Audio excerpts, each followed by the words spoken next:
welcome to the channel.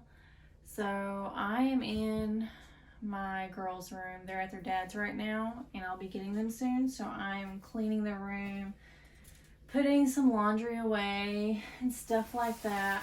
And I just wanted to kind of pop on while I'm working in their room and talk a little bit about parenting.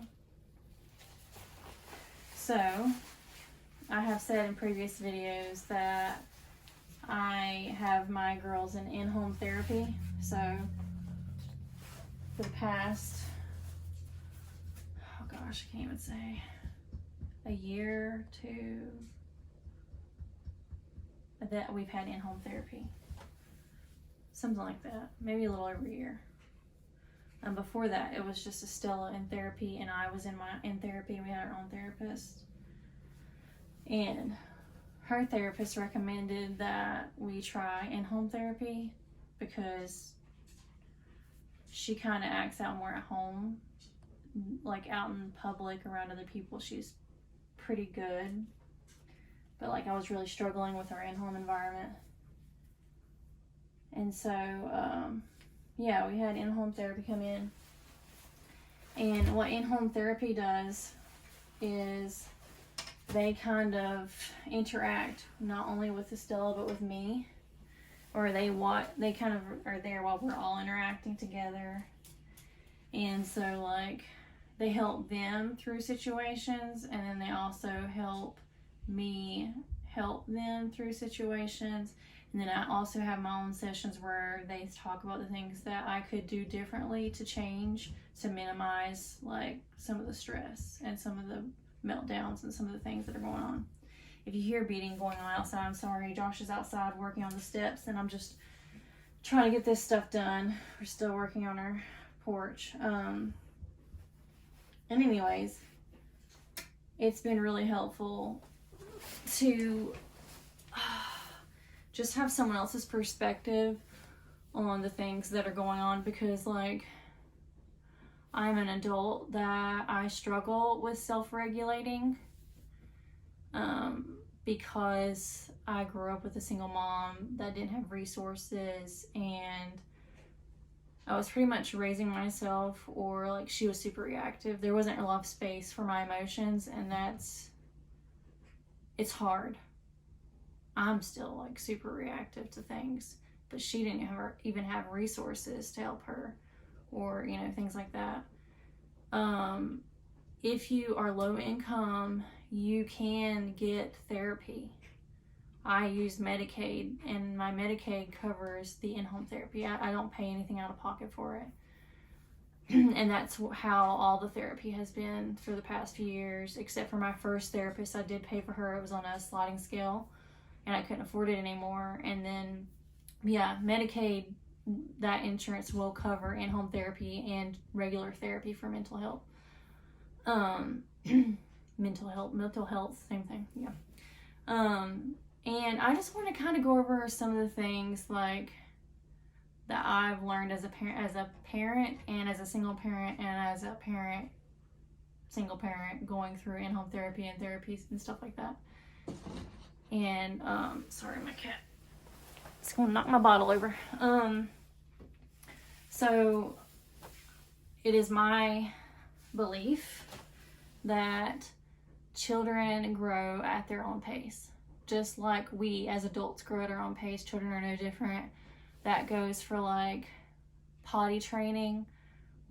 There is a right time to do it, but every child is different. They develop at different rates, and some need more time, and that's okay to love them in that space, and for not everyone to get it. Just like we need more time when we're growing or going through things, they're no different. And same goes for I breastfed Estella for 4 years. She was not ready to let go.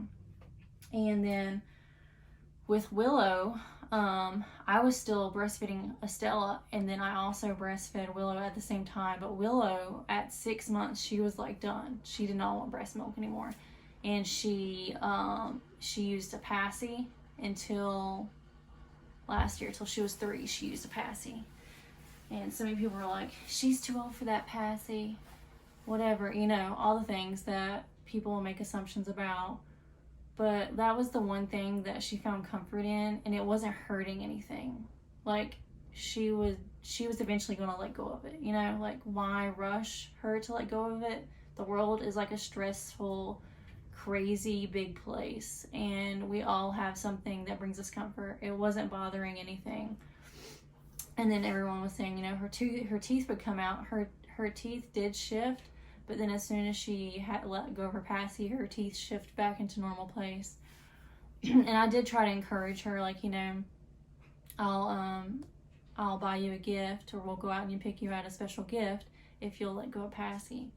And she thought about it and thought about it. And eventually she was like, Mom, yeah, I will let go of Passy if I can have a special gift.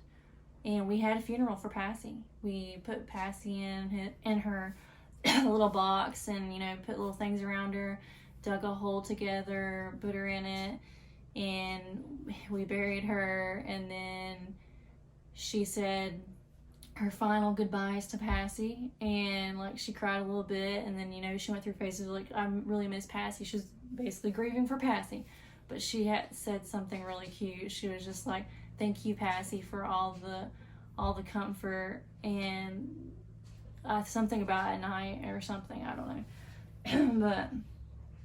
And anyways, I am in here cleaning the girls' room, and during in-home therapy, a big issue I was dealing with was I was struggling to get the girls to clean their room. Like, it would take an hour or so. I'd have to come in here, I was yelling, getting on to them, you know, clean your room, and it took them forever to clean their room. And then there was lots of arguing and back and forth and back, and it would take a long time to get the room clean. I'm sorry, I got some stuff going on in my throat, I don't know. The therapist came in to talk to me, and they were just like, what if you just clean the room? And I was like, what do you mean? Like, I'm teaching them responsibility, that they're supposed to clean their room. And he said, what if they're not ready for that responsibility yet? And I just, like, had some kind of bell go off in my head, like, oh gosh, like, maybe they aren't ready to carry that much responsibility. At nighttime, my girls pick out their clothes every night for the next day for school, and they have complete say in what they're wearing. And that's responsibility. That's a little responsibility that they can follow through with, and that's not difficult for them. They have the responsibility of, they go to school during the day. That's a big deal. Like, that takes up a lot of time for kids, and, like, we as adults are stressed, so, like, it's so crazy the long days they go through. And my 7-year-old, she's in 2nd grade, and they're doing algebra. They come, you know, in the mornings, they're getting ready, they're getting dressed, they're brushing their teeth. Those are responsibilities. At nighttime, they're, you know, following through with eating their dinner, they're brushing their teeth, they're putting their PJs on. You know, there's little responsibilities that they're doing all the time. They're learning and picking, like, it's a lot. Putting their shoes on, you know, all those things. What if they aren't ready to carry the responsibility of keeping a room neat and tidy? And I just was like, oh my gosh. And sometimes it's hard to connect, like, make your kids as they get older feel like they're cared for and like you love them, because they're just, everything's growing and shifting. And this is a way that I say I love you. They come in at least once or twice a week. I'm cleaning their room, I'm putting their laundry away and all that kind of stuff, and I keep the room neat and tidy. If they are in here playing and it's right before bed, I make sure, like, the rule is, like, you have to have a pathway for mom to come in and out of the room. It's not a big deal if the room gets messy. When it comes to our living areas, those are the areas, like, there's a responsibility there. We don't leave toys in the living room. We don't leave things in the living room. The living room is our shared space, and I like to keep it neat and tidy because it's a space that we all can go to, and it should be clean and feel comfortable. And so that's like my only stipulation around that. So yeah, I think like being in in-home therapy has like kind of pulled me out of the you should, you have to, like if you're a good parent you do these things. But I think a good parent just makes their child feel loved and emotionally accepted and just accepted in general.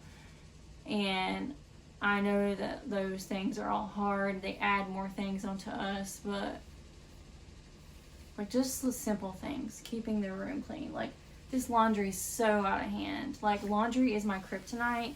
I have so much laundry. But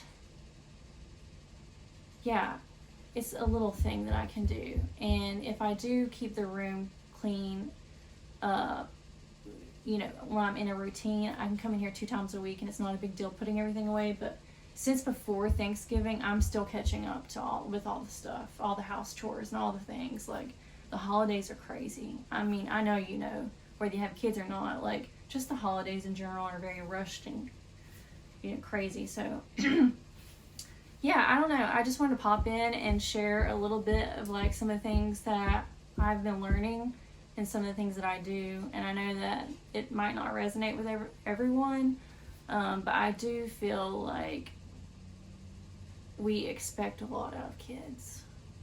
And they're just little people. Like they have less awareness and knowledge about the world than we do. And we as adults, we struggle. Like life's hard. And I think a lot of kids are depressed and a lot of kids are really struggling. And our society has picked up and like sped up to like a super fast pace.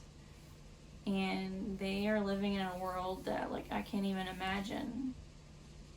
Like it's way more isolating than it was whenever I was a child. Like we didn't have internet when I was outdoors connecting with, like the connections are different. Children are like super, like they're isolated in a way. I don't know. Yeah, I'm gonna go ahead and finish doing these things, get them all done. I just wanted to like pop in, share a little bit of stuff, you know. I've been itching to make a video, but I haven't had time to sit down and like make something creative and put the time into it. But I wanted to do something and like show my face. Yeah, I don't know. I hope you're having a great weekend. What is happening? Stop eating the hangers. Why? Yeah, I hope you're having a great weekend. And if you watched all this video, I truly appreciate you. You mean so much to me and my family. And until next time, bye.